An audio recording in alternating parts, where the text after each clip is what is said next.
In the previous lectures, we have completed 8 stanzas of the poem Rabbi Ben Ezra.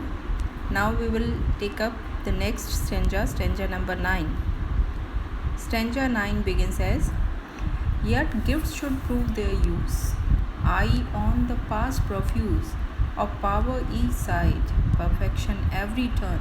Eyes, ears took in their dole, brain treasured up the whole. Should not the heart beat once? How good to live and learn. Rabbi says that the gifts given by God should prove their use. God has given the gift of human body, and Rabbi says that his past was full of power. Past here refers to young age. He had perfection in each work. Eyes and ears took their shape, and the brain was treasured with knowledge during his youth. That's why Rabbi asked that should not the heart beat once? How good to live and learn. So, Rabbi wants to say that God's gift is perfect and we are inspired to live our life fully by using the gifts given by God.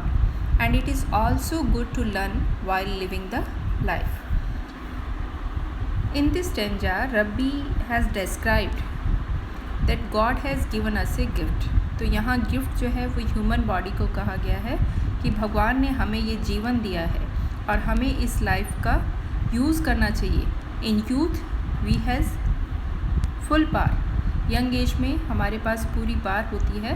So he is talking that should not the heart beat once, कि क्या हमारे दिल को ये नहीं कहना चाहिए that how good to live and learn, कि जीना कितना अच्छा है और जीते हुए सीखना कितना अच्छा है. Stanza 10. Not once beat, praise be thine.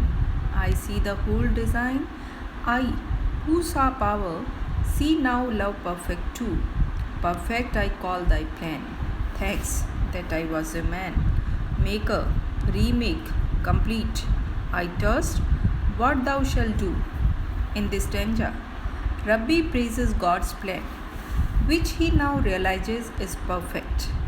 God's plan refers to life of a man, life of Rabbi, कि जीवन पूरा जो है youth and old age both, उसे यहाँ God's plan कहा गया है.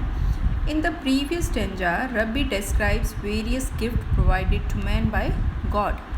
Now he says that our heart should beat and say that praise be thine. Here thine refers to God, कि God आपकी प्रशंसा करता हूँ मैं. Rabbi's heart sings in the praise of God and he will see the whole design of God. The whole design refers to the complete life of man, including both young and old age. He has seen power in his youth and now he will see the perfect love and devotion towards God in his old age. According to him, the God has made a perfect plan of human life. He then thanks God that he is a human being and expresses his trust in God's purposes as he says, Maker, remake, complete. I trust what you shall do, कि आप जो कुछ करोगे उसमें मुझे पूरा विश्वास है. So this stanza presents Rabbi's faith in God. Next stanza. For pleasant is this flesh, or soul, in its rose mesh, pulled ever to the earth, still yearns for rest.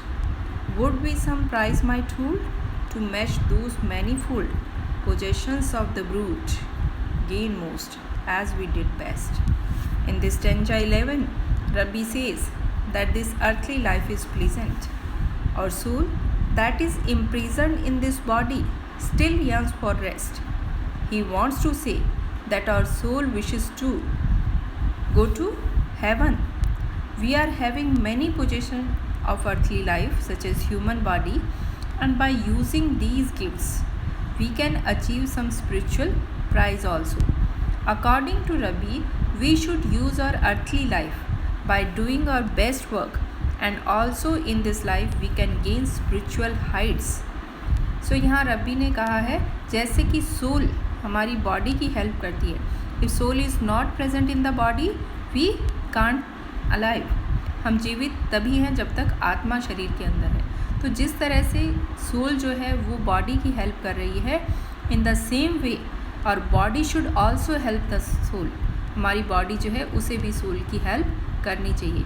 यानी हमें इस जीवन में कुछ ऐसे कार्य करना चाहिए जिससे कि हमें आध्यात्मिक ऊंचाइयों की प्राप्ति हो। Next stanza, let us not always say spite of this flesh today I strove, made head, gained ground upon the whole, as the bird wings and sings, let us cry, all good things are ours, nor soul helps flesh more now than flesh helps soul. In this stanza, Rabbi says that we should not always complain that the human body is hindrance in gaining the spiritual heights. Here Rabbi gives example of birds. According to him, like birds who do both the things at the same time, they sing while flying. जैसे कि पक्षी उड़ते भी हैं और साथ ही साथ गाते भी हैं, उसी तरह से हमें ये नहीं समझना चाहिए कि हमारा जो शरीर है, ह्यूमन बॉडी जो है, वो आध्यात्मिक प्राप्ति में हमारे सामने एक बाधा है। While living this life, we can also get spiritual heights. We should learn from birds and we should say that all good things are ours. Not only the soul is helping the body, but our body should also help in the development of our soul. Next stanza, therefore I summon age to grant youth's heritage, life struggle having so far reached its term, thence shall I pass approved a man, for a removed from the developed root, a good though in the germ. Previous stanza, stanza 11 and 12 describe life as a mutually supportive mixture of body and soul. Previous stanza में हमने देखा कि हमारा जो life है वो एक supportive mixture है बॉडी और सोल का, यानी बॉडी और सोल दोनों एक दूसरे के लिए ज़रूरी है। And to getting the balance right in meeting the needs of both, और to getting the balance right we need both the things, body and soul. Therefore Rabbi welcomes old age to grant its youth's heritage. After the completion of life struggle he will pass, that's why he wants to prove himself as a man who is nearer to God. He wants to prove that he is different from animals. So in this stanza 13 we return to spiritual development through aging, through old age. Here Rabbi has described the experiences of youth with its glimpses of God's power and perfection. Prepare for greater wisdom of old age and the discovery of God's perfect love during the evolution of humans from animals to spiritual beings whose struggle for oneness with God continues even in the hereafter. Therefore, let all that makes up humans, youth and age, body and soul, be cherished in their evolving spirituality and quest for the divine. So यहाँ रबी ने importance बताई है human body और soul दोनों की, that both are necessary. In the same way, youth and old age both are very important in human life. We will read